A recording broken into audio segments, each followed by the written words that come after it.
So it seems like standard evolution in this Kundalini Mata Shakti path, this particular form of evolutionary consciousness, seems like ego death is inevitable.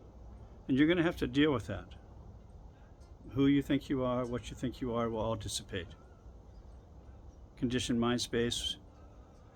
There needs to be a default personality construct that you fall back upon at that point.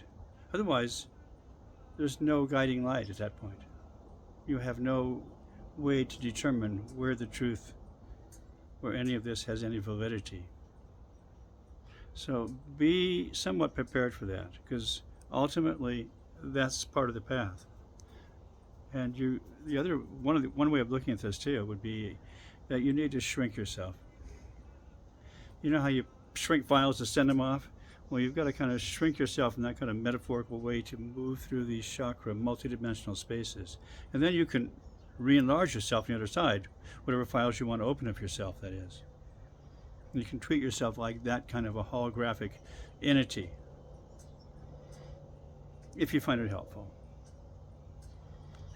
Sooner or later, though, and it's okay, because whatever this personality construct manifests itself is here to serve the greater light of consciousness. That's the only thing makes any sense to me. That's the only thing that's ever really interested me. So whatever form it takes, I'm in awe of it. Pavan Guru, everywhere, everything.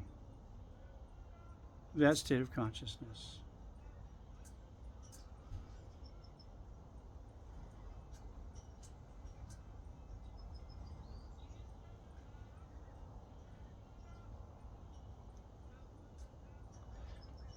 The other thing to be said here is that once you experience this ego death, this dissolution of who you think you are, because you realize that at best it's holographic, and even then it's suspect.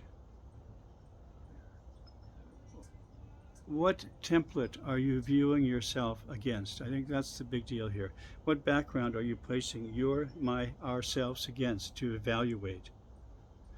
And that's really the only reason I keep talking to myself, is to evaluate that background that I'm placing myself against, to examine myself.